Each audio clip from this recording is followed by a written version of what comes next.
ጤና ይስጥልኝ ውድ የፕራይም ሚዲያ ፕሮግራም አድማጭ ተመልካቾች፣ ይህ ወጋ የተሰኘው ሳምንታዊ የህግ ግንዛቤ ማስጨበጫ ፕሮግራማችን ነው። ክቡራንና ክቡራት፣ ዛሬም እንግዲህ ወጋ ፕሮግራማችን በአዲስ ርዕሰ ጉዳይ ከአዲስ እንግዳ ጋር እዚህ ፕራይም ስቱዲዮ ተገኝቷል። እንግዳችን አቶ ፍራኦል ተስፋዬ ይባላሉ። አቶ ፍራኦል ተስፋዬ አሁን ላይ እንግዲህ በማናቸውም ፍርድ ቤት ጠበቃና የህግ አማካሪ ሆነው እያገለገሉ ይገኛሉ። ላለፉት አመታትም እንዲሁ በፍትህ ስርዓት ውስጥ እንግዲህ ሀገራቸውን ህዝባቸውን ሲያገለግሉ ነበረ። ዛሬ ደግሞ እዚህ ፕራይም ስቱዲዮ ተገኝተዋል። አቶ ፍራኦል ስለመጡ በጣም ደስ ብሎናል። እናመሰግናለን። እሺ፣ ፕሮግራሙን አዘጋጅተን ወደ እናንተ የምናቀርበው እኔ ትሩፋት በላይነና አቶ አብዱረዛቅ ነስሮ በጋራ በመሆን ነው። ክቡራንና ክቡራት፣ እንግዲህ ፕሮግራሙን እየመራው ደግሞ አብራችሁ የምቆየው እኔ ትሩፋት በላይና ነኝ። ዛሬ ልንነጋገር የወደድንበት ርዕሰ ጉዳይ ስለ ኩባንያ አመራሮች ነው። ምናልባት ኩባንያ አመራር ስንል ምን ማለት ነው? የተለያዩ ነገሮችን አመራሮች ላይ ትኩረት አድርገን ዝርዝር ሁኔታዎችን እንግዲህ ጠቃሚ የሆነ ውይይት እናደርጋለን ብለን እናምናለን። አቶ ፍራኦል ያው ዛሬ የምንወያይበት የኩባንያ አመራሮች ላይ ነው። ምናልባት እንግዲህ ቀጥታ ወደ ኩባንያ አመራሮች ከመሄዳችን በፊት እንደው ኩባንያ ማለት ምን ማለት ነው? ከንግድ ማህበራትስ እንደው ንግድ ማህበራትና ኩባንያ ብዙ ጊዜ የሚመሳሰል ነገር ያለው ይመስለዋል ማህበረሰቡና ይህንንም ግልጽ እናድርግና ኩባንያ ማለት ምን ማለት ነው? የንግድ ማህበራትስ እንደው ምን ማለት ነው? እነማን ናቸው ከሚለው እንጀምርና ወደ አንዳንድ ጉዳዮች እንግዲህ የምንገባ ነው የሚሆነው። አቶ ፍራኦል፣ እሺ፣ በመጀመሪያ ስለ ጋበዛችሁኝ አመሰግናለሁ። አሁን ወደ ጥያቄው ቀጥታ ስገባ ንግድ ማህበራት ኩባንያ የሚለው ነገር በንግድ ህጉ የሚተዳደሩ ናቸው አብዛኞቹ እዛ ውስጥ ስለተቀመጡ። ከዚህ አንጻር ንግድ ማህበራት ምንድን ናቸው የሚለው ላይ ንግድ ህጉ በግልጽ ያስቀምጣል። በዚሁም መሰረት አንቀጽ 172 ስር ንግድ ማህበራት ማለት ለትርፍ የተቋቋሙ በሰዎች ማህበር የተቋቋሙ እነዚህ ሰዎች ወይ ተፈጥሯዊ ሰው ሊሆኑ ይችላሉ።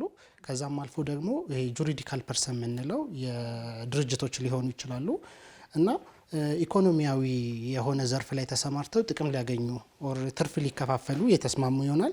ይህም ደግሞ የሚመሰረተው በመመስረቻ ጽሁፍ ነው። እዚህ ውስጥ በልዩነት ጆይንት ቬንቸር ወይ ደግሞ የአሽሙር ሽርክና የሚባለው እንዳለ ሆኖ ማለት ነው። ከዚህ አንጻር ንግድ ማህበር ማለት ይሄን ይመስላል። የህግ ትርጉሙም ይሄ ነው። አይነቶችም አሉት እዚህ ስር። በመጀመሪያነት ከአይነቶቹ ልጀምርና ተራ ሽርክና ማህበር የሚባል የንግድ ማህበር አይነት አለ። ከዚህ አንጻር ተራ ሽርክና ማለት ተጠያቂነቱ ያልተወሰነና ያዋጡት ሰዎች ወይንም ደግሞ የሽርክናው ማህበር የሆኑ ሸሪኮች ያልተወሰነ ተጠያቂነት ያለባቸው ናቸው። የመጀመሪያው ይሄ ነው። በሁለተኛነት ደረጃ ደግሞ ሁለት አይነት ተጠያቂነት ያለበት የሽርክና ማህበር አለ። እዚህ ሽርክና ማህበር ውስጥ በከፊል ሸሪኮቹ ላይ በአንድ በኩል ሙሉ የተወሰነ ተጠያቂነት ያለበትና የተገደበ ማለት ነው። ሁለተኛ ላይ ደግሞ ያልተወሰነ እስከ ግል ንብረታቸው የሚሄድ ሸሪኮች በሁለቱ አንድ ላይ ሆነው የሚያቋቁሙት ነው። በሶስተኛ ደረጃ ደግሞ ኃላፊነቱ የተወሰነ የሽርክና ማህበር አለ። ይሄ ሽርክና ማህበር በዋናነት በሙያ ወይንም ደግሞ ያለው ሙያ ለመደገፍ የሚደረግ የሽርክና ማህበር አይነት ነው። እዚህ ውስጥ ያለው ሽርክና ማህበር ተጠያቂነታቸው ባዋጡት ወይንም ደግሞ ባዋጡት የሸሪክ ባዋጡት ልክ ነው ተጠያቂነት የሚኖረው። ይሄን ይመስላል። በአራተኛ ደረጃ ደግሞ የአሽሙር ሽርክና የሚባል አለ። በተለምዶ የጆይንት ቬንቸር በመባል የሚታወቀው ነው። ጆይንት ቬንቸር የህግ ሰውነት የለውም። በራሱ በሸሪኮቹ መሀል የሚደረግ ስምምነት ነው። የመመዝገብን በሌሎቹ ላይ ያለውን የመመዝገብ ወይንም ደግሞ ሬጅስትሬሽን የሚባለውን አይኖረውም፣ ግዴታም የለበትም። እሱ ነው።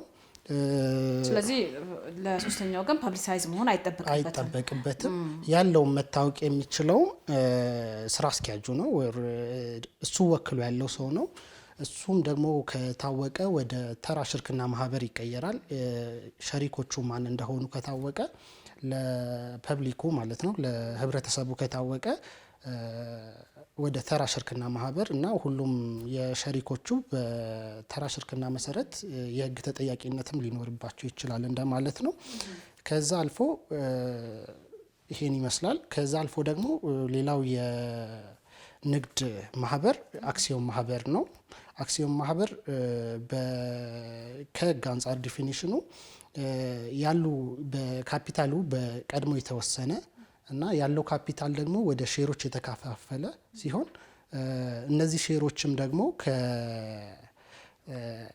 የተወሰነ ዋጋ የተቀመጠላቸው በህጉ የተቀመጠላቸው ሲሆኑ ተጠያቂነትን ቢመጣ ሊያቢሊቲ የሚባለው ቢመጣ ያሉት የድርጅቱ ንብረቶች ላይ የሚያርፍ ነው። ከዚህ አንጻር ደግሞ በሙሉነት ሼሩ የካምፓኒ ምንድነው አክሲዮን ማህበር ላይ ያሉ ሼሮች በሙሉነት እንዲከፈሉ አይገደዱም። 1/4 ከተከፈሉ ቀሪውን በ5 ዓመት ውስጥ እንዲከፍሉ የህግ አማራጭ ስላላቸው ተጠያቂነታቸው ሼር ሆልደሮቹ ወይም ደግሞ ባለአክሲዮኖቹ ያሉ ሼሮች መከፈላቸውን ማረጋገጥ ይኖርባቸዋል።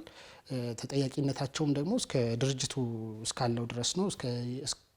የድርጅቱ ሀብት እስካለ ድረስ ነው እንጂ ወደ ግል ንብረታቸው አይሄድም። በመቀጠል ደግሞ ኃላፊነቱ የተወሰነ በሀገራችን በስፋት የሚታወቀው ኃላፊነቱ የተወሰነ የግል ማህበር የሚባል አለ። ኃላፊነቱ የተወሰነ የግል ማህበር ካፒታሉ በሙሉ የተከፈለ የንግድ ማህበር አይነት ነው። እዚህ ንግድ ማህበር ውስጥ ግዴታ በሙሉ የመከፈል የህግ ግዴታ አለበት፣ ካፒታሉ በሙሉ የመከፈል። ከዛም ደግሞ ተጠያቂነቱ የሚመጣው እስከ ድርጅቱ ንብረት ነው እንጂ ወደ ባለአክሲዮኖቹ የግል ንብረት የሚያልፍበት ሁኔታ የለም። በመጨረሻ ደግሞ በአዲሱ ንግድ ህግ የተዋወቀው የአንድ ሰው 1% የሚባለው የንግድ ማህበር አይነት ነው። በአዲሱ አዋጅ ቁጥር 1243/2013 ማለት ነው። በሱ መሰረት ወደ ህግ አዲስ ሆኖ የመጣው የአንድ ግለሰብ ኃላፊነቱ የተወሰነ የግል ማህበር ነው። ይህም ማህበር በዲክላሬሽን ወይም ደግሞ አንደኛው ሰውዬ ራሱ በዚህ መሰረት ሲያስተዋውቅ ተጠያቂነቱም ደግሞ በካምፓኒው ሀብቱ ላይ ወይም ደግሞ በድርጅቱ ሀብት ላይ ብቻ የሚቀር ወደ ግል ንብረቱ የማይሄድበት የህግ አግባብ ነው። ይሄን ነው። ወደ ጠየቅሽን ወደ መጀመሪያው ጥያቄ ስመጣ ኩባንያ የሚለው በተለምዶ ሀገራችን ውስጥ የምንጠቀምበት ቋንቋ ነው። ኩባንያ ስንል ሪፈር የሚያደርገው ህጉ ላይም በተደጋጋሚ ጊዜ ሪፈር የሚያደርጋቸው የአክሲዮን ማህበር እና እንዲሁም ደግሞ ኃላፊነቱ የተወሰነ የግል ማህበርን ነው ፒኤልሲ የሚባለው ማለት ነው። እነሱን ሪፈር ነው የሚያደርገው ኩባንያ እንጂ በግልጽ የሰጠው የህግ ትርጉም የለም። እና አሁን ስለ ኩባንያ ብለን ስናወራ ወይ ፒኤልሲ ነው ወይ ሼር ካምፓኒ ነው። አብዛኛው የህግ ድንጋጌያቸው ደግሞ በተመሳሳይነት አፕላይ ስለሚደረግ እነዚህ ላይ አተኩረን ነው የምናወራው ማለት ነው። ኦኬ እሺ፣ ጨርሻለሁ። እሺ አቶ ብርዘክ መጨመር የሚፈልጉት ነገር ካለ ከኩባንያ ጋር ተያይዘው ስፔሲፊካሊ? ምናልባት ብዙ ጊዜ የሚባለው ይሄ ቅድም አሁን የፓርትነርሺፕ ሲነሳ አታይም በፕራክቲካሊ አሁን አቶ ፍቃዱ ጴጥሮስ ረዳት ፕሮፌሰር የሚያነሳሉ። ለምንድን ነው በእንትን የማይታዩት? ፕራክቲካሊ በህግ መጽሐፍ ድሮም በነበረው በ1952 በነበረውም የህግ መጽሐፍ ውስጥ የንግድ ህጉ ላይ ነበረ፣ እዚህኛው ላይም ነበረ እና በተጨባጭ እነኚህ ፓርትነርሺፕ ምንላቸው የሉም። ለምንድን ነው የሚለው ነገር እንደ አንድ እንትን ያነሳ ነበር። ለምን ብዙ ጊዜ ማንኛውም ባለሀብት ወደ ግለሰቡ የሆነ ዕዳ በሚመጣበት ጊዜ እንዲመጣ አይፈልግም እና ያለው ኢንክሊኔሽን ወደ ፒኤልሲ እና ወደ የግል ድርጅት የመመስረት ነው በብዛት ያለው እና ይሄ አንዱ ሁኔታ ነው። ምናልባት አንዱ ብዙ ጊዜ በህግ ትምህርት ቤትም ይሰጣል፣ በተለያየ ቦታ ይነገራል። ግን እንደውም ዘካሪያስ ሁሌ ይሄን አንስቶ ነው የኢትዮጵያ ህግ መርካቶ አልደረሰም። እስቲ መርካቶ ውስጥ ምን ያህል እነኚህ ነገሮች አሉ? እንደ አጠቃላይ ግን ትልቁ ምክንያቱን እሱም ፍቃዱ ጴጥሮስ የሚያነሳው አንድ ድርጅት ማንኛውም ካምፓኒ ሲመሰረት መጀመሪያ ጥያቄ አብሮ የሚመጣበትን ኃላፊነትን ነው የሚያያይዘው እና የፓርትነርሺፕ በተለይም የእነሱ አንዱ ትልቁ ችግር ወደ ግለሰብ ንብረት አንቺ ወደ ተመዘገበው ወደ ካምፓኒ ብቻ አይተርፍም። ዕዳ በሚመጣበት ጊዜ ሶስተኛ ወገኖች ክሌም በሚያደርጉበት ጊዜ ወደዛ መምጣቱ በተጨባጭ ብዙ ነገሮች እንዳይኖሩ አድርጓል። በብዛት እንደምናየው አናይም እነኚህ ፓርትነርሺፖችም ማለት ነው። እና በሌላ በኩል ደግሞ ኩባንያ ያልሽው ብዙ ጊዜ የሚነገረው ስፔሲፊካሊ ከሼር ካምፓኒና ከፒኤልሲ ጋር ነው። በእርግጥ አጠቃላይ ተቋማዊ መሰረቱን የያዘ በአንድ በኩል ገንዘብ የሚያዋጡ ሼር ሆልደሮች አሉ፣ አስተዳዳሪዎች አሉ። እነሱ በጋራ የሚመሰርቱን ያን ተቋማዊ ስርዓቱን ሪፕሬዘንት የሚያደርግ ወይም የሚወክል ነው ማለት ነው። ኦኬ እሺ አመሰግናለሁ። ምናልባት ቀጥታ ወደ አመራሮች እንምጣና እንግዲህ ኩባንያ ብለናል። ኩባንያ ስንል እነ ሼር ካምፓኒን እና ፕራይቬት ሊሚትድ ካምፓኒ ኃላፊነቱ የተወሰነ የግል ማህበርና አክሲዮን ማህበር ብለን እንግዲህ ሁለቱን አስቀምጠናቸዋል ኩባንያ ስርና ምናልባት አመራሮቹስ እንደው እነማን ናቸው የሚለው ላይ እንደው አመራር ስንል ማን ነው የሚመራው ያንን ኩባንያ የምትለውን ትንሽ ያንሱልኝ አቶ ፍራኦል። ኦኬ በህግ የተቀመጡት የአመራሮች ተብለው የተቀመጡት በዋናነት ጠቅላላ ጉባኤ ነው። ጠቅላላ ጉባኤ ትልቁን ወይንም ደግሞ ከፍተኛውን የህግ የማስተዳደርም ሆነ ውሳኔዎችን የመስጠት የህግ ችሎታ አለው። ከዚህ አንጻር በዋናነት የኮርፖሬት ገቨርናንስ የምንለው ወይንም ደግሞ የድርጅቶች አመራር ውስጥ ትልቁ የሚሆነው ጠቅላላ ጉባኤው ነው። ከዛ ቀጥሎ ደግሞ በጠቅላላ ጉባኤ የሚመረጡት ቦርድ ኦፍ ዳይሬክተርስ ወይንም የዳይሬክተሮች ቦርድ የሚባሉት ናቸው። በሶስተኛነት ደረጃ ደግሞ የምናስቀምጠው ከዛ በትይዩ ነው የሚቀመጡት እነዚህ በጠቅላላ ጉባኤ ስለሚመረጡ ከዛ ከሱ አንጻር የምናስቀምጠው ደግሞ ተቆጣጣሪ ቦርድ ወይንም ደግሞ ሱፐርቫይዘሪ ቦርድ የምንለው በአዲሱ የንግድ ህግ እንደ አዲስ የተዋወቀው አካል ነው። ይሄ በአብዛኛውን ጊዜ በፍላጎት ወይንም ደግሞ በሜሞራንደም ወይንም ደግሞ በመመስረቻ ጽሁፉ ሊመሰረት ይችላል ተብሎ በህጉ የተፈቀደለት ነው። በሌሎችም ደግሞ ተደራራቢ የሆኑ ወይንም ደግሞ እንደ ትይዩ የተቀመጡ እንደ ኦዲተሮች፣ ስራ አስኪያጅ ደግሞ በቦርዱ የሚመረጥ ስራ አስኪያጅ፣ ከዛም አልፎ ደግሞ የኩባንያው ጸሐፊ፣ እነዚህ የድርጅቱ አመራር ውስጥ ይወድቃሉ ማለት ነው። ይሄ የሀገራችን ላይ ያለውም አብዛኛው ልምድ ስላለ ይሄ ነው ከህግ አንጻርም ያለው የተለመዱ አመራሮች አሁን የዘረዘሯቸው ናቸው። ምናልባት ከሱፐርቫይዘሪ ቦርድ ወይም ከተቆጣጣሪ አካል እና ከዳይሬክተሮች ቦርድ ወይም ቦርድ ኦፍ ዳይሬክተር ብንለው እንትናቸው ምንድን ነው? ብዙ ጊዜ ስልጣናቸውን ብዙ ሰው እኩል የማድረግ ነገር ወይም አንዱ የመበላለጥ ነገር ምናምን ብሎ አመለካከታለና እስቲ ስልጣናቸውን ትንሽ ቢያነሱልኝ በዚሁ ደስ ይለኛል። ምን ይመስላል ማለት የትኛው ከየትኛው ይበልጣል የምትለው ሁለቱ ላይ ብቻ በመብለጥ ደረጃ እንኳን የተቀመጠ ነገር የለም። ከህግ አንጻር በትይዩነት ነው ዲያጎናሊ ነው የተቀመጡት። ምክንያቱም በሁለቱም በጀነራል ጠቅላላ ጉባኤ ነው የሚመረጡ አካላት ናቸው። ከዚህ አንጻር ስልጣናቸው የቦርድ ኦፍ ዳይሬክተርስ ወይንም ደግሞ የዳይሬክተሮች ቦርድ የሚባለው የካምፓኒውን ቢዝነስ አላማ እንዲያሳካ ድርጅቱ ኩባንያው የቢዝነስ አላማውን እንዲያሳካ ውሳኔ የሚሰጥ አካል ነው። ተቆጣጣሪ ወይም ደግሞ ሱፐርቫይዘሪ ቦርድ የሚባለው አካል ደግሞ የፋይናንስ ስርዓቱን የድርጅቱን መቆጣጠር ሊሆን ይችላል። ጥፋቶችም ደግሞ ጠፍተው ሲገኙ አጥፊዎቹ ወደ እርምጃ እንዲወሰድባቸው፣ ቦርድ ኦፍ ዳይሬክተርስ ደግሞ ዳይሬክተሮቹ ቦርድ ስብሰባ መጥራት ሲያቅተው፣ ጠቅላላ ጉባኤ መጥራት ሲያቅተው ወይንም ደግሞ ፈቃደኛ ባልሆነበት ጊዜ እንዲጠራ ነው። ከዚህ መጥራት እንዲችል ነው የህግ ስልጣን ያለው። ከዚህም በተጨማሪ ደግሞ አብዛኛውን በቦርድ ኦፍ እነዚህ ሱፐርቫይዘሪ ቦርድ የሚባሉት የሼር ሆልደሮች ስለሆኑ የድርጅት ውስጥ ወይም ደግሞ ኩባንያ ውስጥ የሚደረጉ ተግባራትን በቀጥታ መቆጣጠር እንዲችሉ የህግ ስልጣን የተሰጣቸው አካላት ናቸው። ስለዚህ መቆጣጠር ነው ስራቸው። መቆጣጠር ነው ታላቁ ስራቸው፣ መቆጣጠር ነው። ወደ ሌሎቹ እንመጣለን። ምናልባት አንድነታቸው፣ ልዩነታቸው የሚለውን አቶ አብዱረዛቅ እዚህ ጋር የሚጨምሩት ነገር ካለ የአመራሮች ብዙ ጊዜ አሁን ምንድነው ቦርድ የካምፓኒውን አጠቃላይ ቤስት ኢንትረስት የሚያስከብር ነው ኖርማሊ። በአሁኑ ግን ምንድነው ድሮ ለምሳሌ በ1952 ባልነበረው አዲስ ኢንትሮዲስ የተደረገ አለ። ድሮ ለምሳሌ የቦርድ አባል እንዳጠቃላይ ለመሆን አመራሮች የሚባሉት የግድ ሼር ሆልደር መሆን ነበረባቸው። ሼር ሊኖሮች ይገባል ማለት ነው።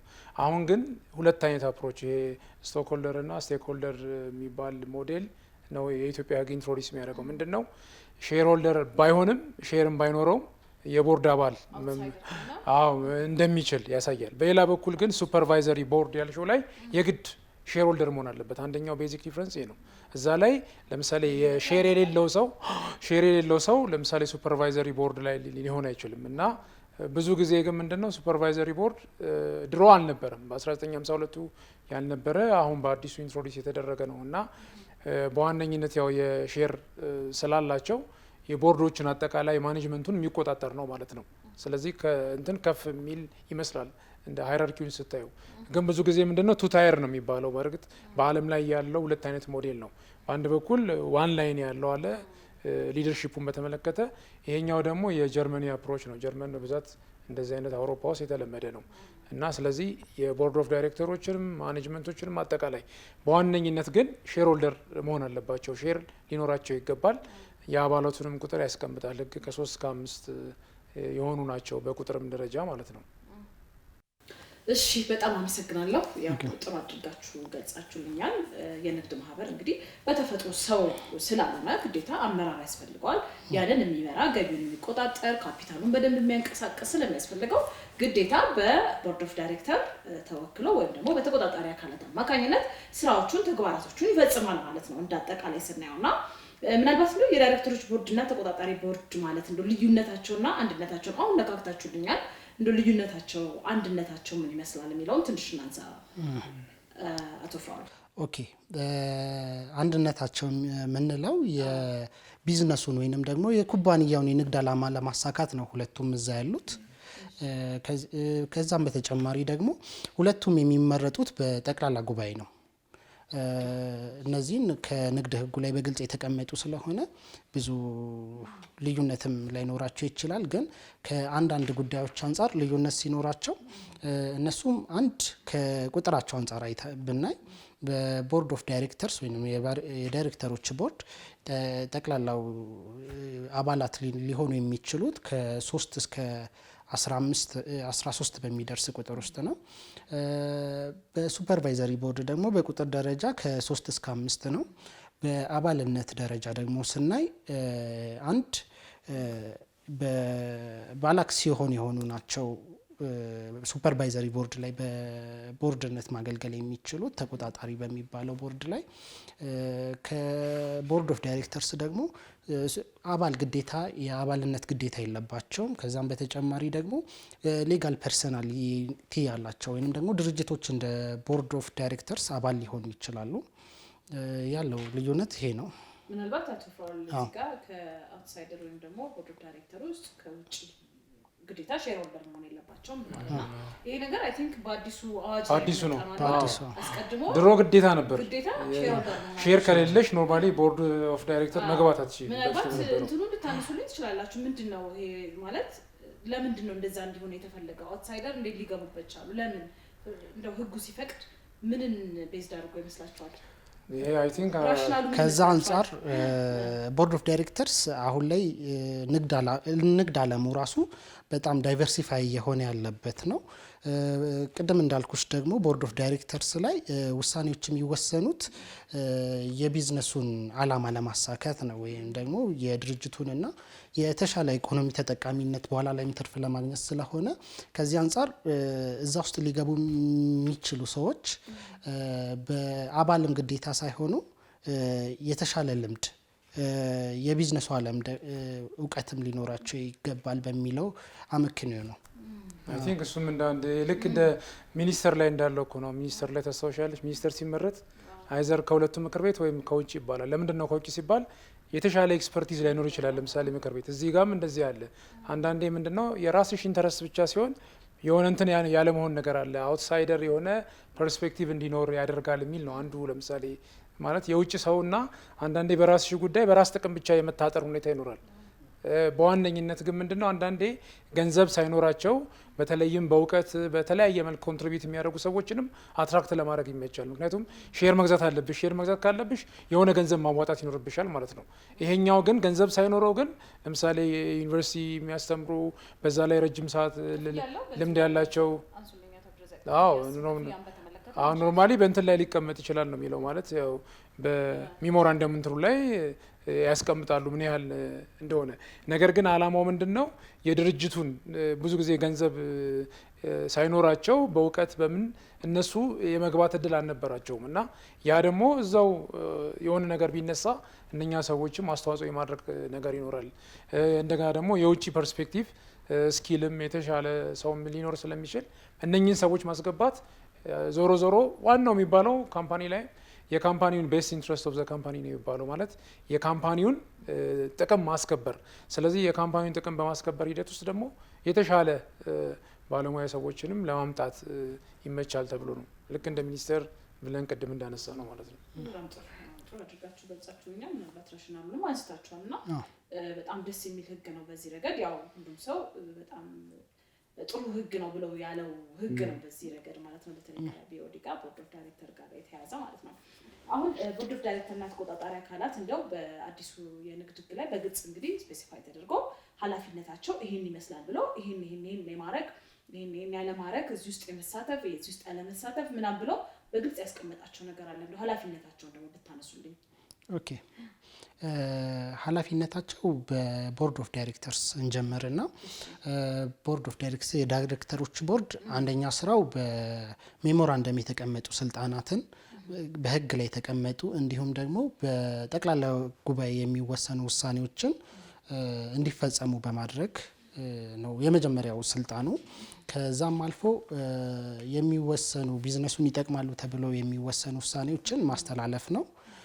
ከዛም አልፎ ደግሞ የድርጅቱን አስተዳደራዊ ቁመና፣ የፋይናንስ ቁመና ማረጋገጥ እንዲሁም ደግሞ ቀጣይነቱን ላይ ተቆጣጥሮ ስራዎችን መስራት አንድ የነሱ አካል ነው። ከዛም አልፎ ደግሞ ጉዳት መከላከል፣ ይሄ ሪስክ አሴስመንት የሚባሉት ሪስክ አሴስ ማድረግ፣ ሚቲጌት ማድረግ፣ መቀነስ እንዲሁም ደግሞ እንዳይከሰቱ ራሱ ቀድሞ ፕሪቬንቲቭ መውሰድ ነው። ከዛም አልፎ ደግሞ የድርጅቱ ሂሳቦች አሉ፣ ሪዘርቭ ሂሳቦች የሚባሉ ከዛ አንጻር እነሱን ማዘጋጀት እንዳሉ ማረጋገጥ ሊሆን ይችላል። ከዛም ደግሞ እሱ ሂሳቦቹ እንዲከፈቱ ራሱ የማድረግ የህጋዊ ግዴታ አለባቸው ከህጉ አንጻር። ከዛም አልፎ ደግሞ ድርጅቱ ወደ ባንክረፕሲ ወይንም ደግሞ ክፍያዎችን መክፈል ሲያቅተው ወይም ደግሞ ወደ ኪሳራ ህግ ወደሚባለው እንዳይገባ ኦርጋናይዜሽን የሚባል አለ። ብድሮችን የማደራጀት ወይም ደግሞ ከመደራጀታቸው በኋላም ደግሞ ከአበዳሪዎች ጋር በመሆን ሪኦርጋናይዜሽን የሚባለውን እሱን ፕሮሲጀርም ቀድሞ ድርጅቱ እንዳይከሰት ወደ ውስጥ እንዳይገባ ቀድሞ ከገባም በኋላ ደግሞ እነዚህ ነገሮች የማመቻቸት ግዴታ አለባቸው። ይሄ በአንቀጽ 315 በንግድ ህጉ የተቀመጠ ነው። በተቆጣጣሪ ቦርድ ጋር ስንመጣ ደግሞ በአንቀጽ 332 ስር የተቀመጠ ስልጣኖች አሉት። ከዛ አንጻር ተቆጣጣሪ ቦርዱ ሰነዶችን የመመርመር ህጋዊ መብት አለው። ከዛም ደግሞ መርምሮም ደግሞ ነገሮች እንዲስተካከሉ የእርማት እርምጃ ለቦርድ ኦፍ ዳይሬክተርስም ሊሆን ይችላል። ከዛም አልፎ ደግሞ ለጠቅላላ ጉባኤ ሪፖርት የማቅረብ ህጋዊ ግዴታ አለበት። ከዛም አልፎ ደግሞ ድርጅት ውስጥ የሚገኙ ጥፋቶች ወይም ደግሞ ህገወጥ የሆኑ ስራዎች ሲሰሩ ደግሞ ይሄ ስልጣኖች የተሰጡት ከንግድ ህጉ አንቀጽ 332 ስር የተቀመጡት ናቸው። የመጀመሪያው ስልጣን የተቆጣጣሪ ቦርድ ሰነዶችን መመርመር እንዲሁም ያሉ ክፍተቶችን ማሳየት ላይ ነው። ከዚህ አንጻር ስልጣን አለው፣ ከህግም አንጻር ስልጣን አለው ማለት ነው።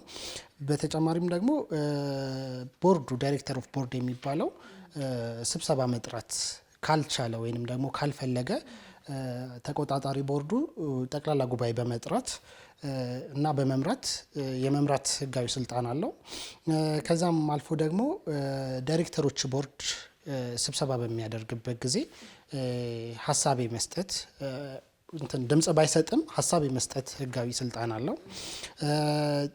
ሌላው ደግሞ ጥፋቶች በድርጅት ውስጥ ተፈጽመው ሲገኙ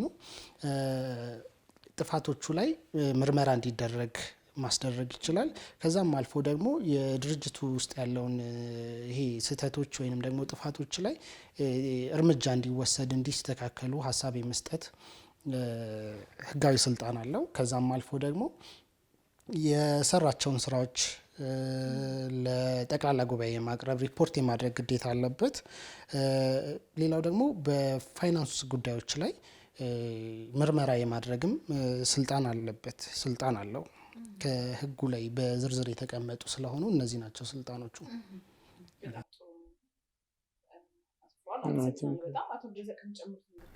አብዛኛው ተጠቅሷል። ይሄ ሪፖርት ማዘጋጀት የተባለው ካልሆነ በዋነኝነት ሁሉ ጊዜ እንግዲህ ይሄ ስትራቴጂክ ጉዳይ ላይ ነው በዋነኝነት የሚያተኩረው። ስትራቴጂክ ማኔጅመንት የሚለው ከፋይናንስ ጋር በተያያዘ ሪስክ ከመቀነስ ጋር እነኚህ በጣም መሰረታዊ የሚባሉ ናቸው። ምክንያቱም የአንድ ኩባንያ ወይም ደግሞ የድርጅቱ ትልቅ ጥቅም አስከባሪ ቅድም እንዳለው ቤስት ኢንትረስት ኦፍ ዘ ካምፓኒ።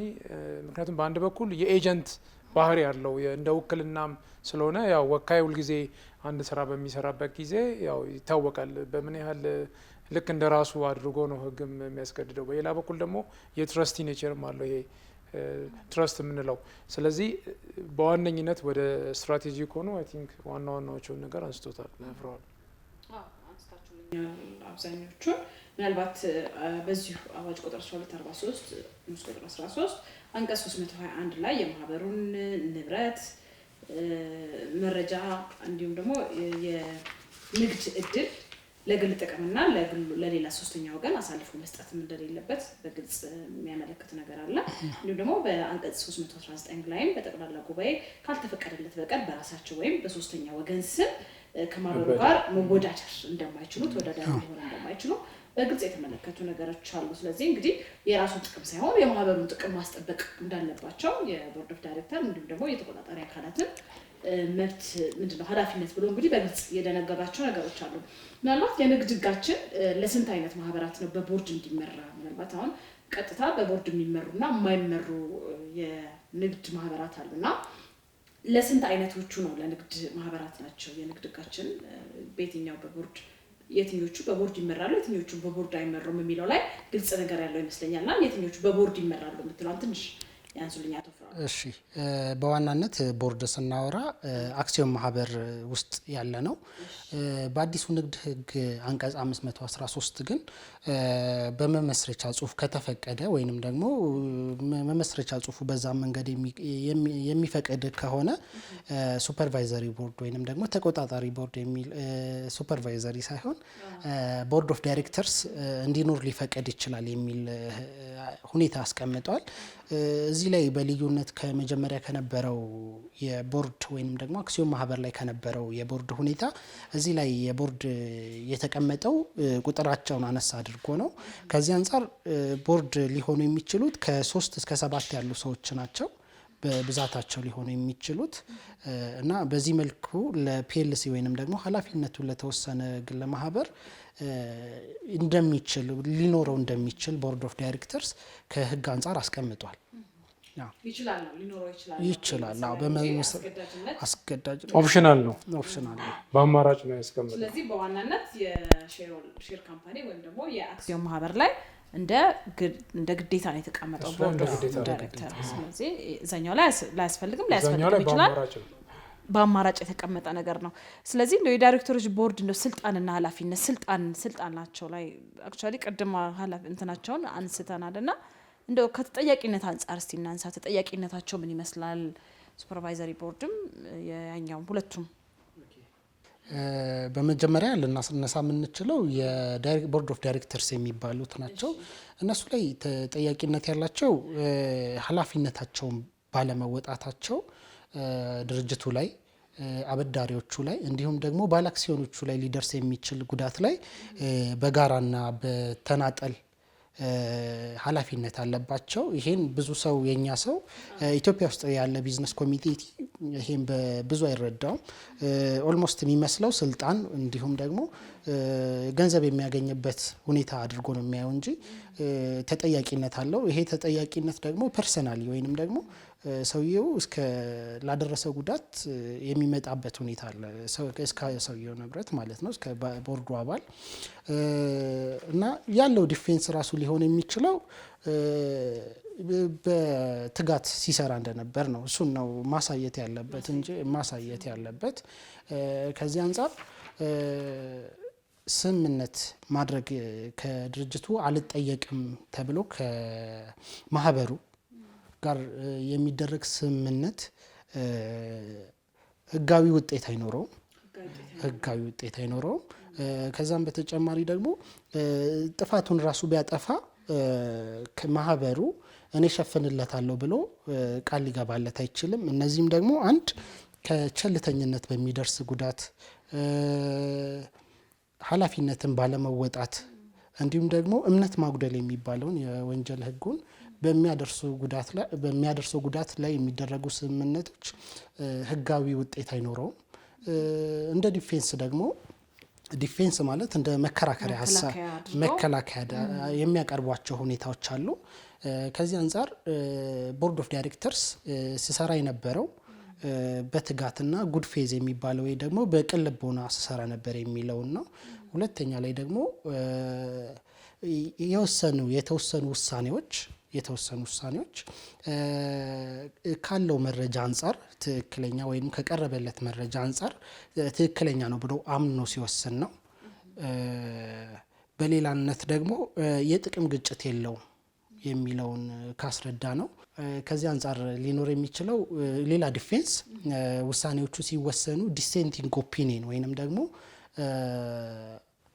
ምንድነው የተለየ ሀሳቡን ኦዲተሮች እንዲያውቁ አስደርግ ያለው በሚልበት ጊዜ እዛን የተወሰነው ውሳኔ ድርጅቱም ወይም ደግሞ የድርጅቱ ተበዳሪዎች እንዲሁም ደግሞ ባለአክሲዮኖች ላይ የደረሰው ውሳኔ ላይ እንዳይወሰን ተቃራኒ ሀሳብ አቅርብ ያለው ብሎ በኦዲተሮቹ ባስመዘገበበት ጊዜ ብቻ እንደሆነ ንግድ ህጉ በግልጽ ያስቀምጣል። ስለዚህ የአቶ አብዱረዛቅ እዚህ ጋር የሚጨምሩት ነገር አለ? አይ ቲንክ ቤዚክ እንትን ናቸው ማለት ህጉ የሚዘረዝረው ልክ እንደ በአንድ በኩል ከኤጀንሲ ጋር የሚመሳሰል ነው። ምንድነው ለምሳሌ የታማኝነት አሁን ብዙ ጊዜ ምክንያቱም ትልቅ ኃላፊነትም ስለሆነ አንዱም አይ ቲንክ ቅድም ፍራውልም እንዳለው በዚህ ፕሮግራም ላይ በተለምዶ ዝም ብሎ ነው ቦርድ ሆኖ አባሉ ነው ግቡ ምናምን ብሎ የሚያስገቡት። ብዙ ጊዜ ግን አብሮ የማይነገረው ምንድነው ኃላፊነት እንዳለ። ለምሳሌ ኢቭን በወንጀል አሁን አንቀጽ 702 ላይ በወንጀለኛ መቅጫ ህግ ኢቭን የወንጀል ተጠያቂነት አለበት ለሚመጣው ድርጅቱ ላይ ለደረሰው ማንኛውም ኪሳራ ሼርሆልደሮች ኢቭን ክስ ሊመሰርቱ ይችላሉ ማለት ነው። ስለዚህ ዝም ብሎ ቦርድ አባል መኮን የለበትም። ይሄ ሌጋል ሪስፖንሲቢሊቲ በፍትሐብሔርም በወንጀልም ተጠያቂነት እንዳለ ማወቅ። በሌላ በኩል ደግሞ ልክ ኤጀንሲ ላይ ያለው ይሄ አንድ አባት አንድ ምንድነው የሚባለው ይሄ አስተዋይ የሆነ አባት ለቤቱ እንደሚያደርገው ምክንያቱም በሎያሊቲ በታማኝነት በጣም በትጋት እንደገና ደግሞ በተቻለ መጠን ደግሞ ኮንፍሊክት ኦፍ ኢንተረስትን አቮይድ ማድረግ አለበት። ለምሳሌ ሲሚላር ቢዝነስ ውስጥ ኢንጌጅ ማድረግ የለብሽም። አንድ የትምህርት ዩኒቨርሲቲ ቢሆን ለምሳሌ ሌላ ኮምፒት የሚያደርግ ዩኒቨርሲቲ ሄጄ በተለያየ መልክ ሼር መግዛት ወይም ደግሞ እዛ ውስጥ መሳተፍ አልችልም። ሲሚላር ቢዝነሶችን ይከለክላል። ምክንያቱም ኮንፍሊክት ኦፍ ኢንተረስት የሚያስመጣ ማናቸውም የጥቅም ግጭት ከሚያስመጡ ነገሮች መራቅ አለበት ማለት ነው። ምክንያቱም የካምፓኒው የዛ ኩባንያ የመጨረሻ ትልቅ ጥቅም አስከባሪ ነው። የቤስት ኢንትረስት ኦፍ ዘ ካምፓኒ ያለው። ስለዚህ ይሄ ግለሰብ ቅድም እንደዘረዘር ናቸው ያንን በደንብ ኳሊፋይ ባደረገ መልኩ በደንብ ኤክስኪዩት ማድረግ አለበት ማለት ነው። ምናልባት ተጠያቂነታቸው ተጠያቂነታቸው ላይ እንቀጥልና እንጨርሰውና ብዬ ነው። ከዚህ አንጻር ከነሱ በተጨማሪ ደግሞ ተቆጣጣሪ ቦርድ ወይንም ደግሞ ሱፐርቫይዘሪ ቦርድ የሚባሉት እነሱ ላይ ያለው ተጠያቂነት በአንቀጽ 335 መሰረት ያለባቸው ተጠያቂነት ስራቸውን በትጋት ባለመወጣታቸው ተበዳሪዎች ድርጅቱ ወይም ማህበሩ እንዲሁም ደግሞ ሶስተኛ ወገኖች ላይ ለሚደርስ ጥፋት ወይንም ደግሞ ጉዳት ተጠያቂ እንደሆኑ ያስቀምጣል። ከዚህም አንጻር ደግሞ የይርጋ ጊዜ ይኖራል ሁሉም ላይ እና ከዚህ አንጻር ይርጋ ጊዜ የተቀመጠላቸው ይሄ የተጎዳው ወገን ባወቀበት በ2 ዓመት ጊዜ ውስጥ ይርጋ ይይዘዋል። በ2 ዓመት ጊዜ ማቅረብ ያለበትን አቤቱታ ማቅረብ መቻል አለበት። ከዛም በተጨማሪ ደግሞ ይሄ እስካወቀበት ድረስ ነው ባለው 2 ዓመት። ከዛም በተጨማሪ ደግሞ በ10 ዓመት ውስጥ ደግሞ አብሶሉት ሊሚቴሽን ይኖራል። ይሄ ማለት በጠቅላላው 10 ዓመት ከደረሰ በኋላ የአቤቱታ የማቅረብ መብት አይኖረውም እንደማለት ነው። እዚህ ጋር ደግሞ ተጠያቂነታቸው በተመለከተ ደግሞ ባለ አክሲዮኖችም ደግሞ ተጠያቂነት ይኖርባቸዋል። ከዚህ አንጻር በህግ ውስጥ ዶክትሪን ኦፍ ፒርሲንግ ዘ ኮርፖሬት ቬል የሚባል ዝርዝር የሆነ በንግድ ህጋችን ደግሞ 295 ስር የተቀመጠ የህግ ዶክትሪን አለ። ይሄም ማለት ነው ባለ አክሲዮኖች ሊጠየቁበት የሚችሉን ሁኔታ ያስቀምጣል። በዋናነት ፒርሲንግ ዘ ኮርፖሬት ቬል ማለት ወደ አማርኛው ስንመልሰው የካምፓኒውን ጭንብል እንደማንሳት ያለ ሁኔታ ነው። ካምፓኒው ጭንብል ሲነሳ ማን ነው ከኋላ አክት እያደረገ ያለ የሚለውን ለማሳየት ነው። ከዚህ አንጻር ካምፓኒ ውስጥ ዲሲሲቭ ወይንም ደግሞ ወሳኝ የሆነ ድምጽ ይዞ የካምፓኒዎቹ ውሳኔ ሲያደርግ የነበረ ሰው ከህግ አንጻር ተላልፎ በግል ንብረቱ ተጠያቂ ሊሆንበት የሚችል ይሄ በአክሲዮን ማህበርም እንዲሁም ደግሞ በፒኤልሲ ላይም ተግባራዊነት ይደረጋል። ከዚህ አንጻር ፍርድ ቤቶች ናቸው ስልጣን ያላቸው ሰውየው እንደዚህ አይነት ጥፋት አጥፍቶ ሲገኝ የተቀመጡት ደግሞ ምክንያቶች ሊሆኑ የሚችሉት ፒርሲንግ ወይንም ደግሞ ካምፓኒውን ጭንብሉን ለማንሳት የሚገለግሉን የህግ ነጥቦች ደግሞ በዋናነት የድርጅቱን ንብረትና የራሱን ንብረት ከቀላቀለ ወይንም ደግሞ ሶስተኛ ወገኖች ያ ንብረቱ መቀላቀሉ ማወቅ ካልቻሉ ወይንም ደግሞ መረዳት ካልቻሉ ሌላ ምክንያት ደግሞ በድርጅቱ ላይ ጉዳት ወይንም ደግሞ በባለ እዳዎች ላይ ጉዳት የሚያደርስ ወይንም ደግሞ አበድሮት አበዳሪዎችም ከሆኑ የእነሱን ጥቅም የሚጎዳ ውሳኔዎች ላይ ከተሳተፈ ከዛም አንጻር ሊሆን ይችላል። ሌላኛው ድርጅቱን እንደ ሽፋን እየተጠቀመበት ከሆነ የራሱንም ሆነ ወይ የሶስተኛ ወገንን እንትን ምንድነው ጥቅም ለማግኘት ወይንም ደግሞ ለሶስተኛ ወገንም ጥቅም ለማግኘት ሲባል ድርጅቱን በራሱ እየተጠቀመ ያለ ወይንም ደግሞ ድርጅቱን እንደ ሽፋን እየተጠቀመ ካለ ይሄም ጭንብሉን ፍርድ ቤቶች እንዲያነሱ ሊሆንበት የሚችል ምክንያት ነው። በተጨማሪም ደግሞ የድርጅቱን ፋይናንስ አቋም ወይንም ደግሞ ድርጅቱ የበቂ ፋይናንስ ሳይኖረው ወደ ብድር እንዲገባ ኦር ይሄ ማስመሰል ላይ የሚያደርጋቸው ሁኔታዎች ወይንም ደግሞ ሶስተኛ ወገኖች በዚህ መልኩ እንዲረዱ የሚያደርጋቸው ሁኔታዎች ላይ ድርጅቱ እና ሼር ሆልደሩ ህጋዊ ተጠያቂነት ሊመጣባቸው ይችላል። ሌላኛው ላይ ማህበሩ ሀብት ወይንም ደግሞ በማህበሩ ሀብት ላይ አርም ሎንግስ ፔመንት የሚባለው ወይንም ደግሞ ካምፓኒ ያኛው ካምፓኒ የድርጅቱን ገበያ ላይ ባሌለ ዋጋ ወይንም ደግሞ ድርጅቱን ጥቅም የሚጎዳ ስለሆነ በዛ መልኩ የሚሄድ ወይንም ደግሞ በዛ አይነት ስራ ውስጥ የተሰማራ ከሆነ ጭንብሉ ሊነሳ ይችላል ማለት ነው ከህግ አንጻር። ሌላም ደግሞ በህግ ከሚፈቀደው በላይ የትርፍ ክፍፍል ካደረገ በእነዚህ ግራውንዶች ላይ የባለ አክሲዮን ወይንም ደግሞ ከፍተኛ ድምጽ ወሳኝ ድምጽ ያለው ባለ አክሲዮን በዚህ ባልነው የዶክትሪን ኦፍ ፒርሲንግ ዘ ኮርፖሬት ቬል ወይንም ደግሞ ጭንብሉን በማንሳት ሊጠየቅ ይችላል ማለት ነው። ምናልባት ውይይታችንን እያጠናቀቅን ነው። እንደው የዳይሬክተሮች ቦርድ ሆኖ ሲመረጥ ሰው ቀላል እንዳልሆነ እንግዲህ አንስታችሁልናል። ከፍተኛ የሆነ ጥንቃቄ፣ ትጋት እንዲሁም ደግሞ ብልሃት የሚፈልግ ስራ እንደሆነ እንግዲህ በደንብ አድርጋችሁ አንስታችሁልኛልና እንደው እንደ መጨረሻም አንድ ሰው የዳይሬክተሮች ቦርድ ሆኖ ሲመረጥ ማድረግ ያለበትን ጥንቃቄዎች እናንሳና ፕሮግራማችን እናጠቃላለን። አቶ ፍራኦል ጣል አድርገን። እሺ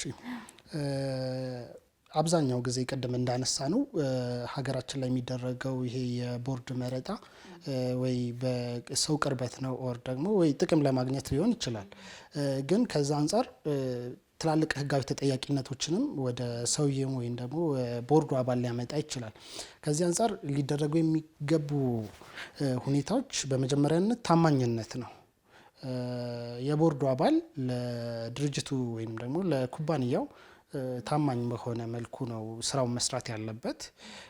ከዛም አልፎ በነፃነት የመወሰን ወይንም ደግሞ ውሳኔዎች ላይ ከራሱ ወይንም ደግሞ ድርጅቱን ይጠቅማል ብሎ ከሚያስባቸው ሁኔታዎች አንጻር በነፃነት የመወሰን ስልጣን አለው ወይም ደግሞ ሊኖረውም ይገባል። ከዛ አንጻር ጥንቃቄ ማድረግ ይኖርበታል።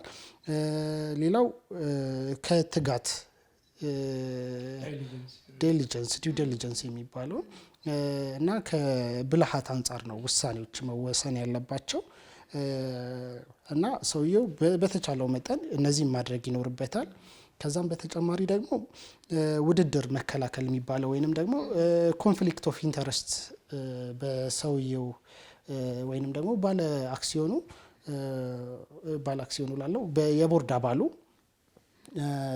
በተመሳሳይ ዘርፍ በሚገኝ የንግድ ዓላማ ባላቸው ድርጅቶች ውስጥ መሳተፍ አይችልም፣ አለመሳተፍ ነው። እሱንም ከሆነ ደግሞ የማሳወቅ ግዴታ አለበት። ከዛ አንፃር ሌላው ከሶስተኛ ወገኖች ወይንም ደግሞ እሱ ቦርድ በመሆኑ ብቻ የሚሰጡ ስጦታዎች አሉ ወይንም ደግሞ የሚገኙ ቤኔፊቶች አሉና እነሱን ደግሞ አለመቀበል ይኖርበታል ማለት ነው። አመሰግናለሁ አቶ ፍራኦል። መጨመር የሚፈልጉት ነገር ካለ አቶ አብዱረዛቅ?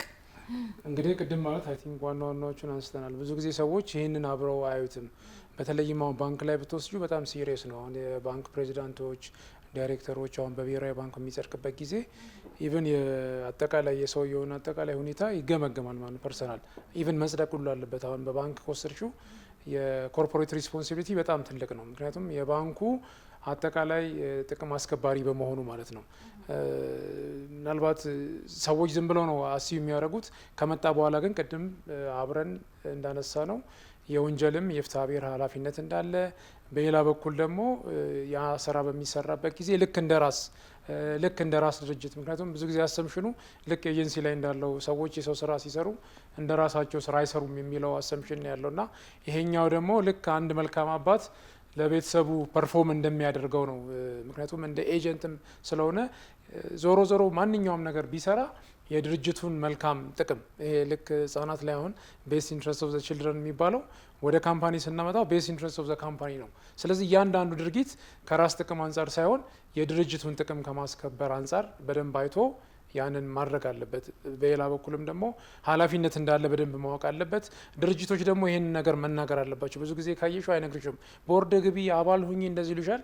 ከዛ በኋላ ያ ሰው አያውቅም። አንዳንዴ ከስ ሲመጣ ያ ሰውዬ በጣም ይደነግጣል፣ ብዙ ነገር ውስጥ ይገባል፣ አይነገርም።